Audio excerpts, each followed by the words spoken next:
Allan Dickey is our first speaker. Allan?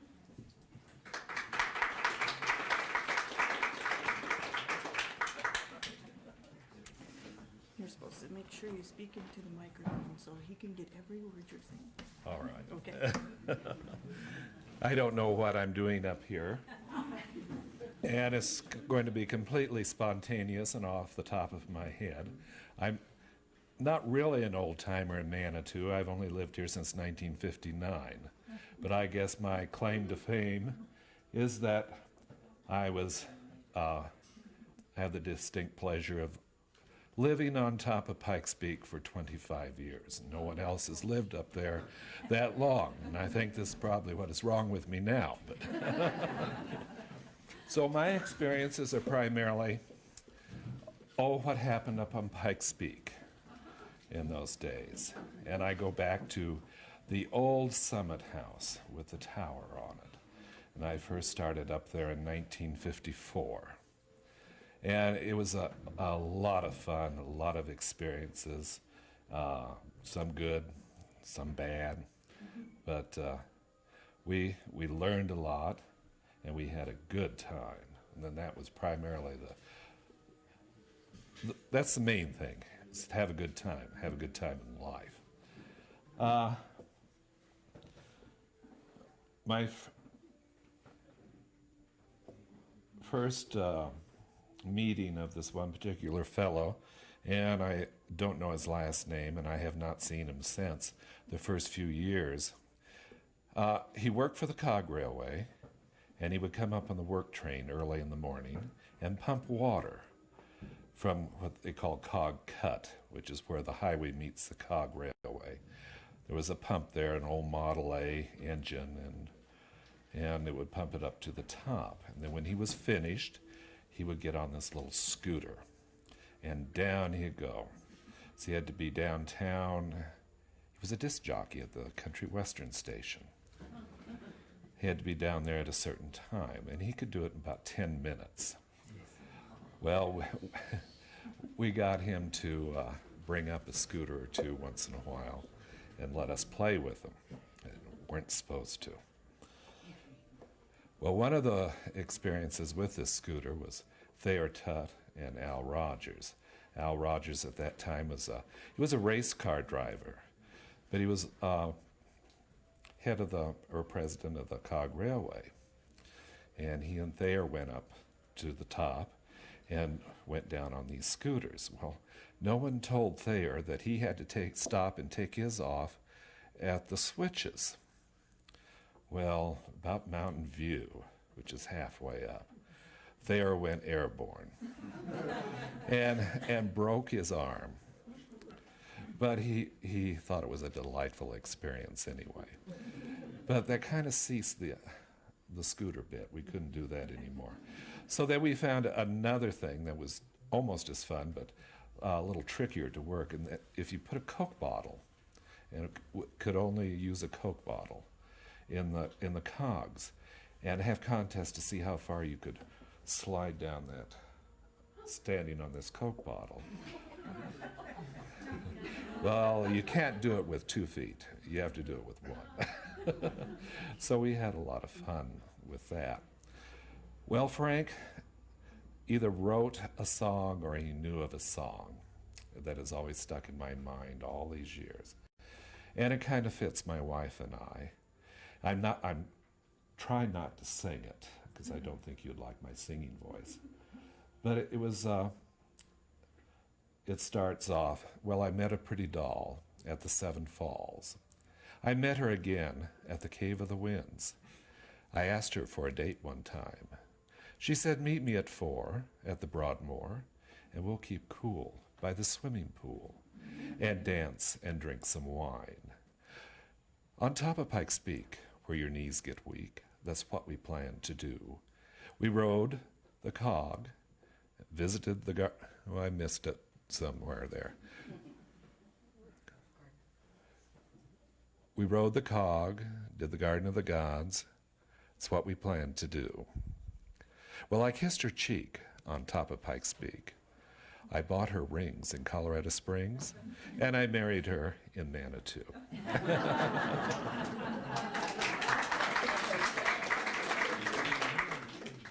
I'd love to have a recording of that, and I thought I had one, and I don't know who the singer would have been. I think it probably was Frank.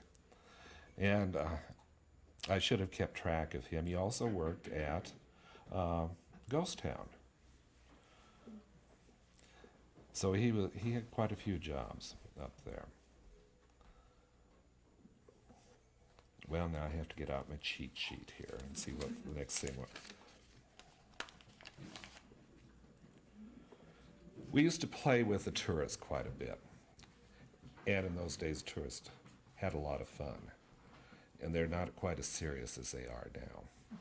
And one of the things we came up with, because of our unpacking boxes, were road widgets. Has anyone ever seen a road widget? Can't see them. They're so valuable, I hate to let go of them. Pass them around. Oh. Now you know what they are. We were pulling these out of boxes one day because they can be dangerous if you're reaching in and get snagged on one of those and rip your arm to pieces. Well, a lady came up, she says, "Oh, what are those?" I said, "Oh, well, they're road widgets." She says, "Oh, really? Do you sell those?" I said, "Yes, they're 10 cents a piece or 2 for a quarter."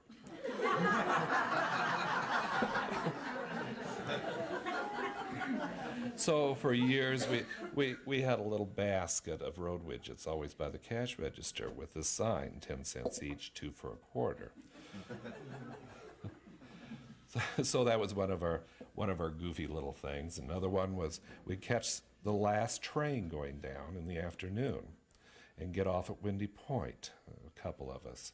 And we had hiked down to the timber and gather, the timber wood and bring up a duffel bag full or a bushel basket full of it. And we'd catch the sunset train at Windy and come up to the top. Well, our intentions were always to finish this off and make lamps out of it and different things like that. But it never reached that point. The tourist would buy those up as fast as we could put them out on the shelf, just a piece of wood. We'd put burned out light bulbs out on the counter. That's how we were able to replenish our light bulbs. You put a Pikes Peak sticker on anything, and somebody's going to buy it.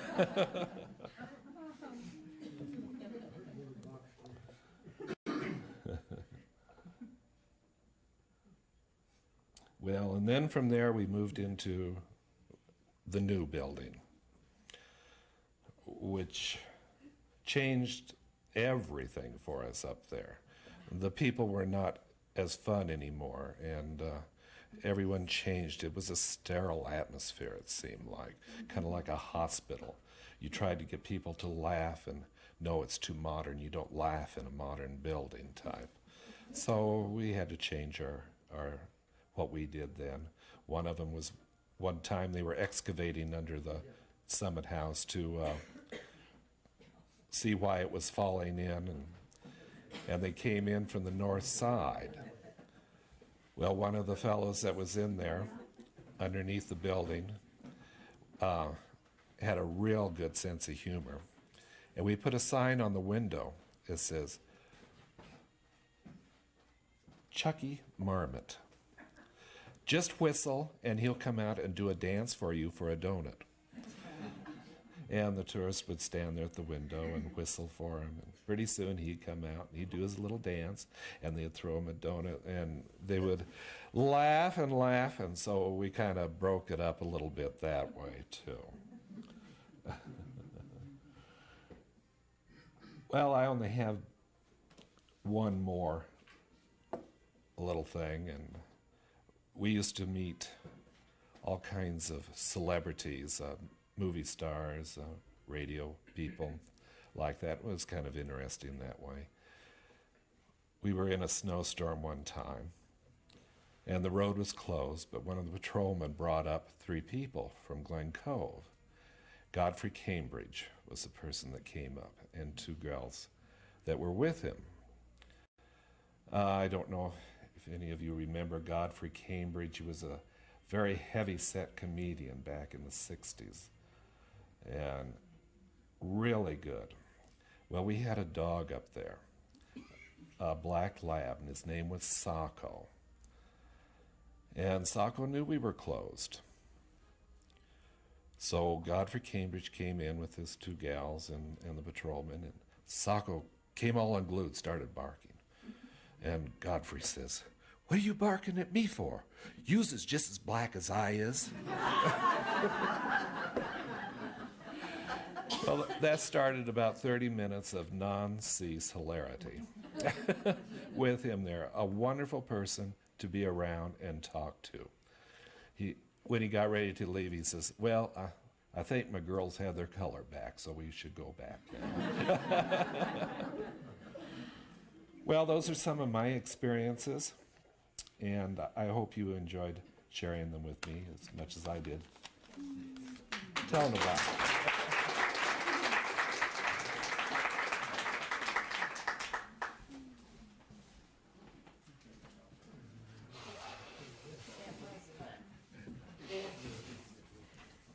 Thank you, Allan. You got to speak into the speaker. Belvadene is next, or John Paulson. Do you want to be next? I have you on the list as next. If you insist. I'll insist. I won't be as lengthy and as capable as this man here. Shake hands with one of my classmates here. Thank you. Thank you, Jim.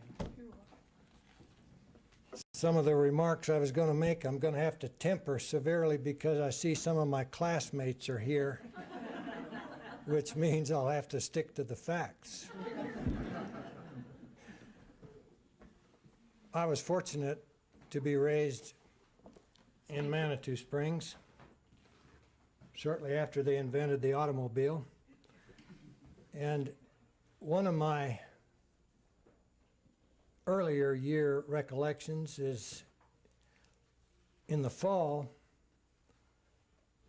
when the ranchers in the high country would bring cattle through Manitou, right down through Manitou Avenue.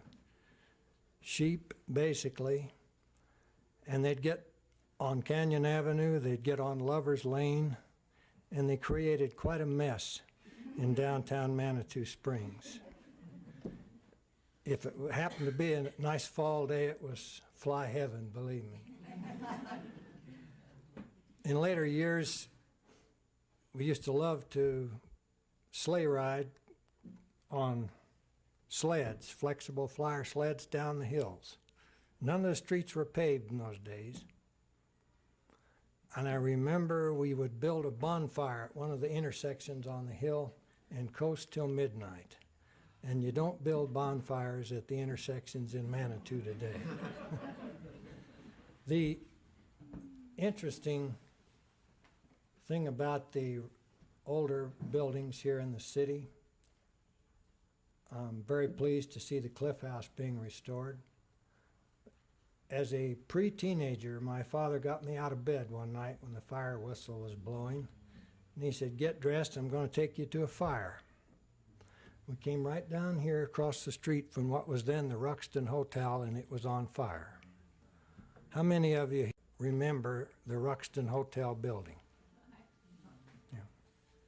And he said, "Son, this is what happens when an old frame building catches fire." And we as a family had good reason to keep that in mind because we owned a large frame resort hotel. The people that caused the fire spent a good deal of many years down in the state penitentiary, Canyon City. But that, I think the Manitou Fire Department deserves a lot of credit. They put that fire out with a little last minute help from station number 5, not 3, in Colorado Springs. Blake, you probably can remember some of the things that went on in school. some of them we might want to forget, but a close friend and I in my class that I knew at 5 years old were members of the boys' organization in school called the Pep Club. You remember. And we had an annual St. Patrick's dance.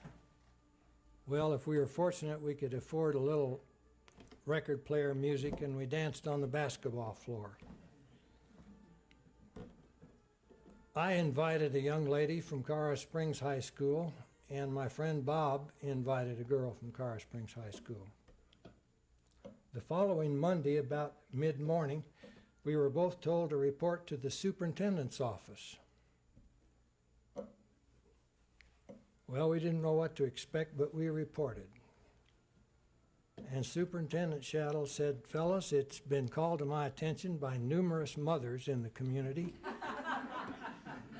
that their daughters were available to go to that dance, and they couldn't see why the boys in Manitou School didn't invite the girls in Manitou School." I was concentrating on my shoes, and Bob was looking up, and in his, you know Bob's grin, you remember that.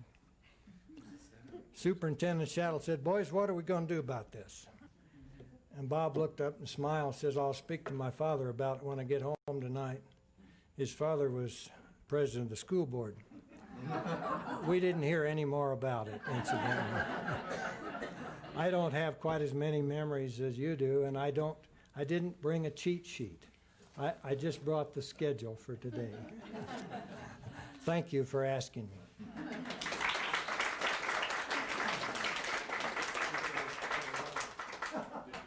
John, before you sit down, why don't you say a little bit about the hotel? Yeah, hotel. Yes. Tell about the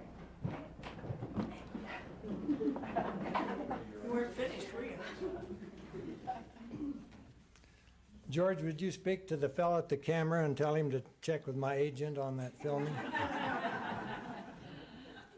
George Skiffington asked me to mention a few things about the Grandview Hotel at 935 Osage Avenue, now the Summit.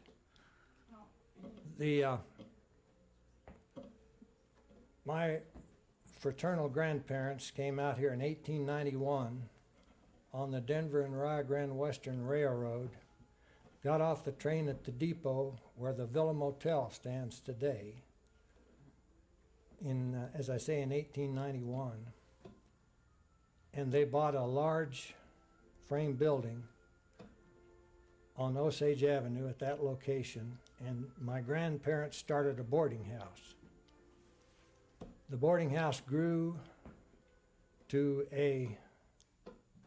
I guess you'd call it a hotel, through a number of remodelings and additions and annexes through the years. It ended up being a 68-room resort hotel with a dining room of 125 capacity. The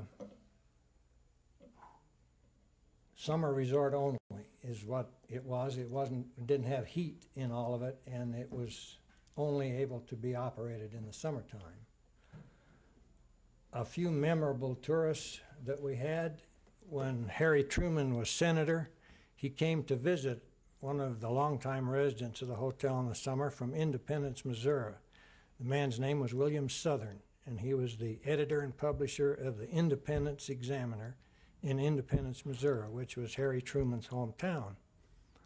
We didn't realize it at the time when Harry and Bess Truman were on the front porch of the hotel. Then in a very few years, he'd be president of the United States. Another more prominent guest that we had was a lady evangelist from Southern California named Amy Semple McPherson. Some of you may remember her. She stayed in her room the whole time, had her meals served in her room, and she took the baths at the Manitou Bathhouse. She would have our service car pick her up at the back door, which was the third floor parking lot, take her to the bathhouse, and bring her back to the third floor parking lot where she could go to her room. She was not a public person. She never wanted to mix with any of the guests or go through the lobby. George, that's about all I can think of about that property. It's been so many years since we've had anything to do with it. I'm a little bit, in my maturity, some of my memory has faded just a little bit. Thank you. Well, when they said you're going to speak on perks and hijinks, I thought, oh, gee, what can that possibly be? And then I got to think, well, lots of times when you get your job, they'll say, well, now you'll get this and this and this, some extra perks. Well, what did the tourists get in perks when they came to visit us? First thing, I bet when they got off the train and they saw this beautiful little valley, it's just a little circle with the mountains all around it. Maybe they'd never been that close before. And then where else could they have come where there were so many things right at hand? There was the Cave of the Winds, there was cliff dwellings, what else do we have? The Cog Road, the Mount Manitou Incline, and just about anything that you can remember today was there years and years and years ago. The many hotels catered to their visitors too, and in many unusual ways. I thought he was going to help me. They did anything to make their customers happy. But, you know, way back there at the turn of the century, they were really wealthy, well-educated people that came to visit Manitou. They had bowling, they had tennis, they had a unique transportation that they were introduced to, and that was riding burros. And lots of those people from the East and from England had never seen a burro. So these were quite an interesting trip for them. And they could go any place they wanted to around here. They could go to the top of Pikes Peak. And when Mr. Simmons rode to the top of Pikes Peak, he was staying at the Cliff House at that time. He came down, he says, there's got to be an easier way to get on that mountain. And he was instrumental in starting the Cog Road. And another thing that was interesting for these people, there was a hop at a hotel every night from one or the other. As for children, what did they do? Well, Mrs. Nichols and Miss Ida at the Cliff House had a dance for the young people every week, but it was by invitation only. But Margaret and Mary Kirby had been invited, but they couldn't dance. So Jean Ogilvy taught them to dance by practicing waltzing around chairs. And I guess it happened because she said then they could go to the dances. Mrs. Nichols also had a big supply of costumes for all the children that were staying there. And E.E. Nichols and his children organized plays and performances, which were advertised in the Manitou Journal and were very well attended. There was gambling, too. At Hiawatha, one source says that it was built in 1892 by Flim Flam Smith. Now, I have a picture of the first one, and it's not much of a building, but he gambled, and his chips were $1 apiece. Later on, there was another building built for Hiawatha Gardens. It was much larger, much better, and across the top it says, a resort for gentlemen, right across the crescent. Many of the women, I won't say many, some of the women would dress up as men and try to get in. But my note said that they were soon recognized and the men escorted them out. Tourist cars had become quite a big thing by the 20s, even earlier, say let's 1912 and 15. And they were usually pierced arrows. And they had, some had 4 seats, most of them had 3 seats, and they were open air. And they just did a big business because they could take you to the Garden of the Gods, they could take you to Cheyenne Canyon, up the peak, any place. They even went as far as Canyon City, I have read.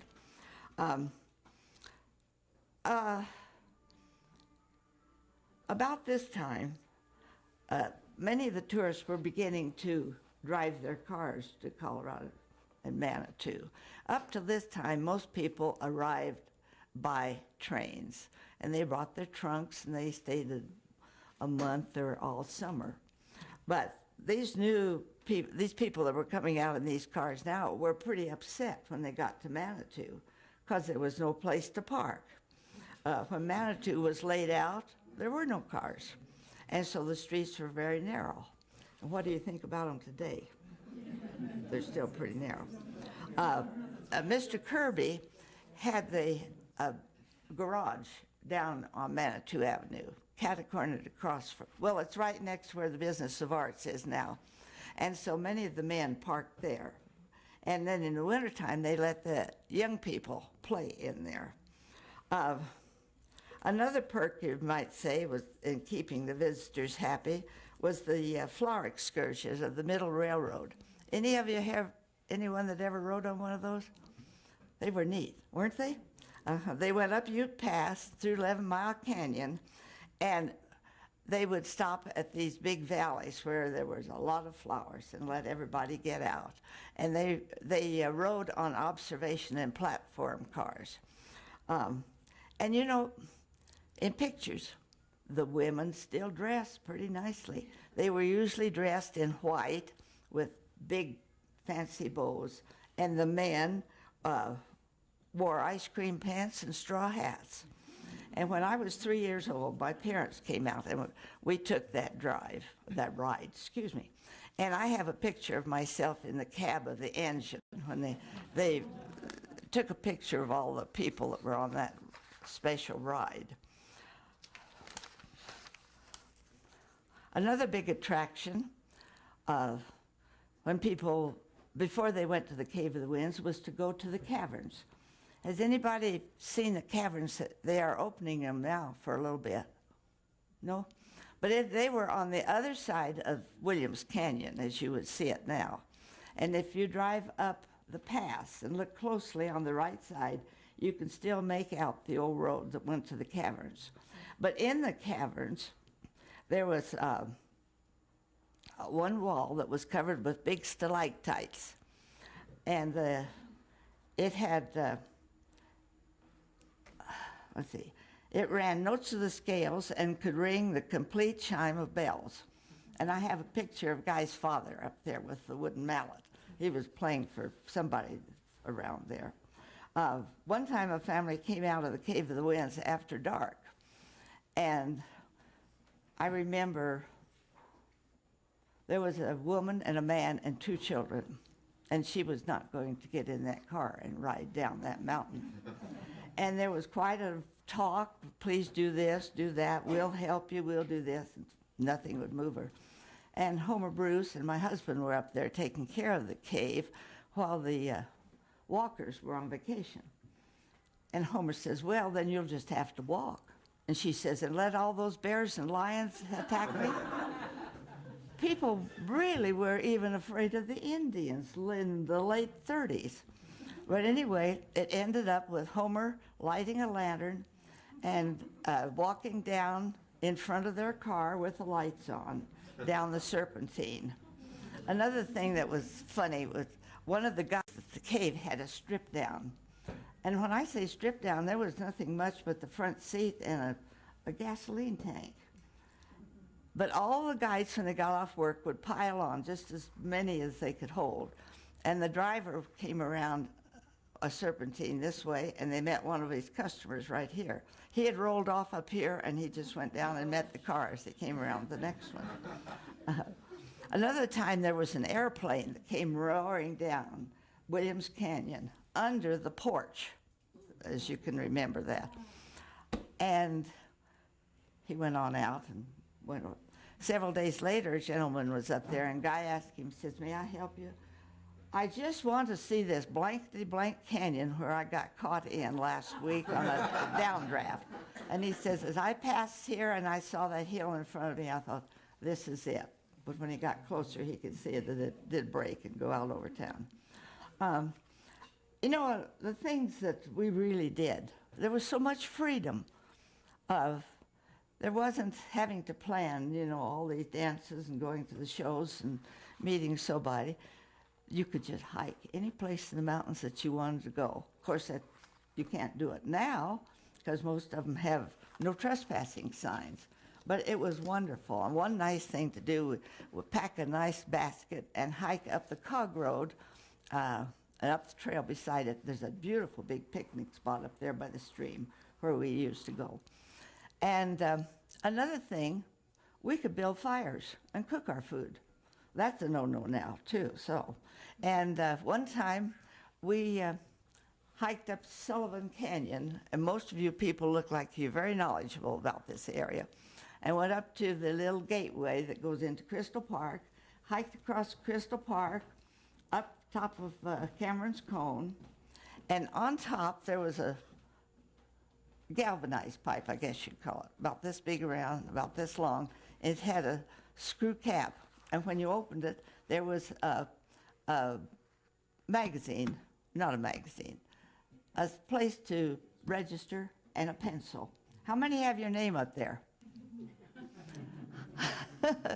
I wonder if it's still up there. Have you been up there lately? Okay. You know, another thing that caused people around here a little trouble was the tourists. They loved to roll all the stones down into the Ute Pass. And a large force of workers were necessary all the time to repair the canyon walls. The greatest trouble encountered was replacing the rocks in the retaining walls. And maybe the next day or two they'd be gone. And if you think traffic is bad today, picture Ute Pass in the 1880s. It was very narrow. This was the way to get up to the gold fields and up into South Park. And it got so congested that they, well, it doesn't make any difference. I think they went up in the afternoon and down in the morning. And then there was just a little while in there that they thought, well, maybe we can make some money here. So a wagon and team cost 25 cents, and cattle were 10 cents, and a horse was 10 cents, and I think sheep was 5 cents. One of the ladies that was a writer, how many of you read anything by Inez Hunt? Oh, wasn't it something? Well, she writes this. She says, as a child, I grew up in Colorado Springs, and we believed it was the most special treat to go to Manitou Springs and bring home soda water to make Soda Spring lemonade. We came here as often as we could afford, but it cost double fare on the old streetcar. With 5 children in our family and the streetcar fare being 5 cents, it cost almost $1.50 round trip for all 7 of us. So this sum was not to be taken lightly, and trips were rare and much appreciated. We would bring our jugs and stand in line at our favorite spring to fill them, remembering to fill them only 3/4 full so that they would not pop their corks on the way home. After they moved to Manitou, one of her friends says, oh, if you live in Manitou, you'll be so far from Colorado Springs. And Inez wrote, she says, then I recalled that Isabella Bird, that famous traveler who rode horseback from Estes Park to Colorado Springs in 1876, that her main objective to Colorado Springs was that it was so far from Manitou. So you see, it all depends on your point of view.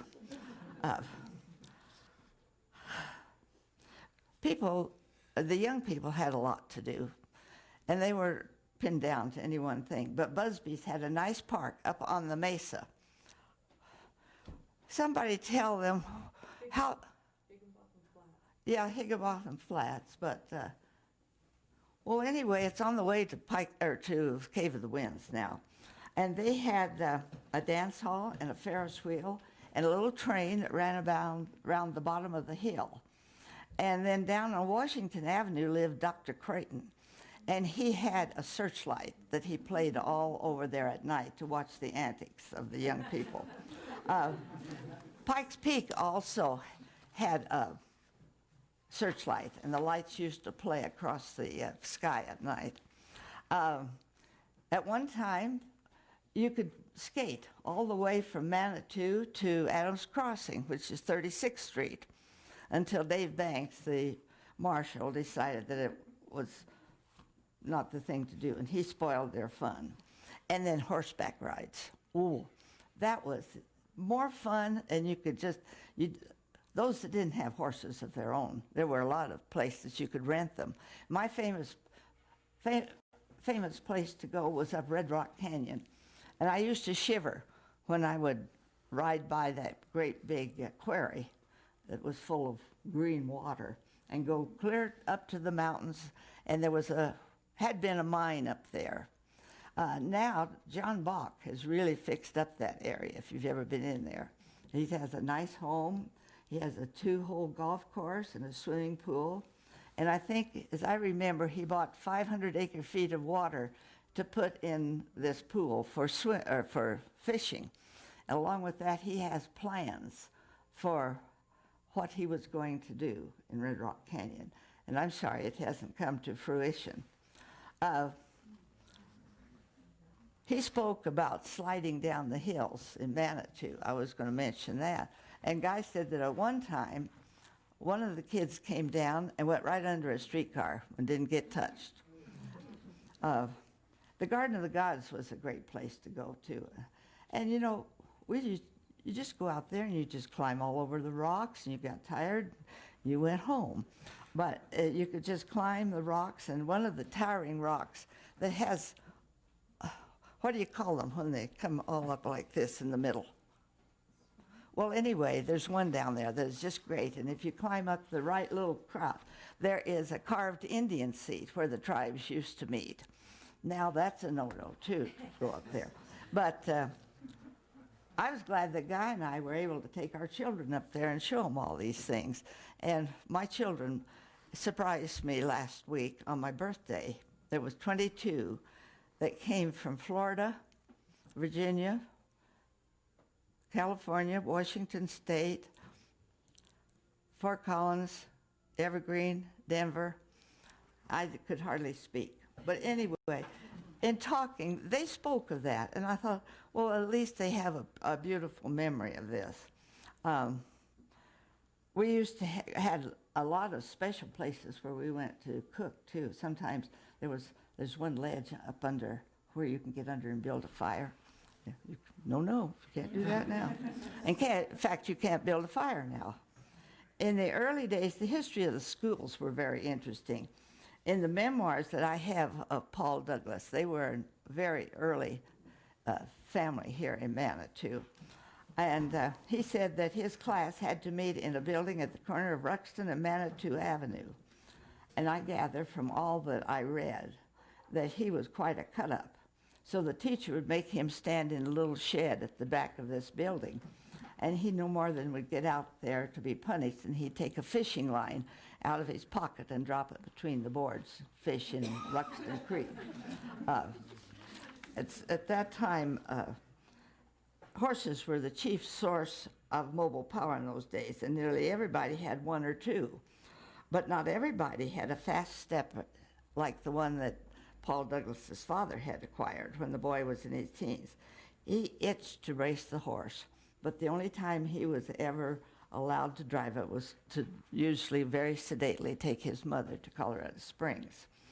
At the same time, Johnny DeBecker, who is Becker's Lane is named after, they had two very spirited horses. And Douglas and his mother started out this one day, very sedately. No temptation spurred the young man, says, until Becker came out from one of the side lanes, turning into Manitou Avenue. The presence of Mrs. Douglas had subdued Paul at first, but that urge was too great. He pressed on beside Becker, while his mother did more than admonish, to no avail. The two conveyances rushed neck and neck down Manitou Avenue. Mrs. Douglas' hairpins fell out of her knot, and her hair streamed out in the wind as she shouted for her son to stop. Speaking of fishing in Ruxton Creek, my husband and then our son later always came over and fished in Ruxton Creek, and it was good fishing. Now Colorado Springs takes out so much of our water at an intake farther up the canyon. Back to school, the red brick schoolhouse that used to stand where the church or where the playground is now. Yeah. And then when the new building was built, the boys were given 1 cent, 1 penny a brick to clean and stack the bricks as they were demolishing this old structure. I think it was about 1919 or 1920. Anybody know if that's right or not? Okay. On the corner of Lafayette and Canyon Avenue, there was a grocery store. And next door to that was a small cafe owned by Joe Wolf. And if someone come in and ordered a steak, he'd race out the back door and go to the grocery store, buy a steak, and run back in and cook it. When the Boyds had their store on Manitou Avenue, on Saturday nights, they always left the door open in the garage because on Saturday, the waiters from the Cliff House got paid, and they would always come down to the garage and shoot craps then. Edginger's Cafe was also right on Canyon Avenue, and I remember one time one of the cooks got angry, so she threw all the silverware into the creek. There's one story about a cowboy that was killed in a shooting. So this alchemist took over the body, and he hired 2 schoolboys to take the body out every morning, and in the evening come and get the body and bring it back in and put it in a horse trough that was filled with embalming fluid. I don't know how long that went on, but they said after he was mummified, the chemist had no more use for him. And nobody knows exactly what happened from there on. There's just the experiment was over, and he left. And someone said that it was rumored that it was sold to a circus. So how do we know? I also have a little quip about a little 10-year-old boy by the name of Archie Hardwick. And he was up by Tunnel 2, up at the end of the canyon here. And he saw that Tunnel 2 had a cave-in. And he ran ahead and stopped the Midland. And so they didn't have an accident, which, you know, a little kid that high, that young, kind of hard. How many remember the old red stone buffalo that used to be down at the corner? It was a beautiful, wasn't it? Then it was in front of the Buffalo Saloon. Then later it was moved up in the yard at Grand and Canyon. And after we had moved over here from over town, someone came in the night and sawed off the legs and carried off the buffalo. And it was a great landmark. Mr. Highstand was a photographer. There were many in the old first days because people didn't carry cameras. And if you have seen the old photographs, they're beautifully done. The details are very rich, and they're on hard cardboard or whatever you call it. And so they lasted forever. So we have a lot at the castle. But anyway, he had a curio store up at the Iron Springs Chateau. And occasionally he was asked to take things behind the counter and keep it for a while. But one of the latest articles that I was reading was about a baby whose mother wanted to take a trip up the trail. So the baby slept for an hour and a half while Joe and the clerks walked on tiptoe and walked in whispers.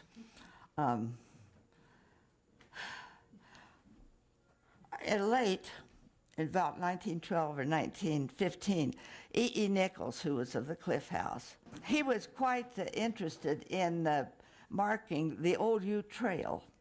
And he and Irving Halbert, and he was a representative of the El Paso Pioneer Association, which had been established that long ago. And so they got Indian, Buckhouse Charlie to come down the old trail. So they did and brought their tribe, and they came down the old trail up there that comes in at the head of the canyon, and they all carried chokecherry bushes or sticks. And they asked him, well, why are you doing that? And he says, well, in the olden days, we always carried branches when we came into this area to show people that we were not armed. So, there's just one little funny that I want to read to you, and then I'm through. In 1897, the State Pharmaceutical Association was in session in Manitou. The druggists had adopted an associative yell, which is expressive and most appropriate. Whoop-de-doodle-doodle-doo, we are druggists, who are you? We are stuck on Manitou. Whoop-de-doodle-doodle-doo.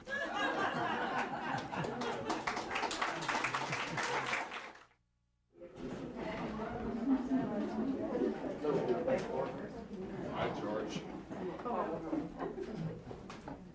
First of all, I brought with me a poster that was discovered in the attic of my mother's home when we dismantled it. And it was in excellent shape, and so we had it matted and framed, and I think anybody that's interested in the history of Manitou would like to take a look at that. So I'll just kind of leave that up here for right now. I think the insert pictures may be the cliff house. It looks like that to me anyway. Well, to start off with, I lived in Manitou until 1952, went through high school and had the pleasure of enjoying the people of Manitou and growing up in a small community. You talked about the tourists. They also afforded summer jobs for a lot of us high school people. I can remember the boys. I never worked at the Cave of the Winds, but a lot of the fellows would work up there as guides and other things. And as I do remember, though, that they were provided a uniform, and I thought that was outstanding because they really were sharp when they had their uniforms on and were an envy of everybody. And also, it attracted the girls that came here in the summer that worked at the Cliff House, so it had served several purposes. We also had friends that worked at the COG on Mount Manitou. Coal was still in use at that time, and I can remember shoveling coal into people's coal bins and this sort of thing. That was another means of employment. I can remember one summer, and I'm sure Jack Willie can remember this too. He probably did it more than I did. I only could do it once. We'd go up to the hill climb. After the hill climb, and they would pay you to clean up all the debris that was left after the hill climb, all the paper cups and whatever else was left there. My sister gave a presentation a few weeks ago, and I think she alluded to this, but you know, at the time when I was growing up, Kansas and Oklahoma and Texas were dry. They were still, prohibition was still in effect. And my father, in his drugstore, of course, had a liquor license. And I can remember carrying many, many cases of liquor out of that basement and into people's cars when they were heading back to Kansas and so forth. Dave Banks and Earl, or was it Joe, what was Corley's name? John Corley, were the police department at that time. And they kept law and order, but they are also friendly, and they also knew how to take care of small problems without making them look like big problems. And I can recall Halloween was a big time in Manitou. And one of the things that was done, of course, there was a volunteer fire department, as there still is, but you'd start leaf fires all over town with the hopes that the fire department would be running everywhere trying to find them. Well, of course, some of them got caught and got a reprimand from Corley or Banks, but they'd take you home or take them to their parents, and that would be the end of it. You didn't do it again, and that was that type of a community. I can remember the buses would be on Manitou Avenue just in front of the drugstore, and during the winter, when it was icy and snowy, one of the things to do was, after the buses stopped, would be to grab a hold of the back end of them and slide on your shoes and go on up the street. But a few times, there were so many kids on there that you pulled the bus over into the curb and they couldn't get out. And so there was an input to that sort certainly. We used to go up onto the railroad tracks. That was a favorite place to go when the trains were coming, the ore trains coming up and down. And it was a holiday or a hobby to put things on the track that would kind of pop or explode and this sort of thing. And of course, the train people didn't like that too well. And the rest of it was to explore the tunnels themselves, and you would get these carbide lamps like a miner would use that, would produce a gas, and you'd go into the tunnels with them. And also, we used those to explore the caves up Williams Canyon, like Hucka Cove and those sort of places. And there again, nobody wanted us to do it, but as you know, it was done, and nobody ever got hurt that I know about. Back to Halloween again. I don't remember how they did it, but there was a way you could climb the tower for the city siren and trip it. And that, of course, would signal the firemen that they needed to come. And that was another favorite prank on Halloween, to do that. After or during the war, when gasoline was rationed, why the tally-hos were very much in force here to serve as transportation for the tourist industry. And they were, of course, a rubber-wheeled wagon pulled by horses. And I think it was Joe Chabot that operated those for many years. Jack back there knows more about that than I do. The Cliff House, of course, was a center of the social life of the community. I can remember taking deliveries up there in the summer from the drugstore to people that needed medicine or something else. I can remember many politics being decided in my father's drugstore. He was active in politics. He was on the school board, and they had a lot of meetings there. I'm sure the sunshine laws of today's didn't apply back then, but they got it done. Blake's father was on the council with him for a number of years, and they had a good time. One comment that comes to my mind looking at Blake is I've heard Dad say many times that Blake got his early education in my father's drugstore by reading comic books and Sunshine and Health. Now, Sunshine and Health was the predecessor to Playboy. It wasn't that bad, but that's what it was then. I thank you for your time.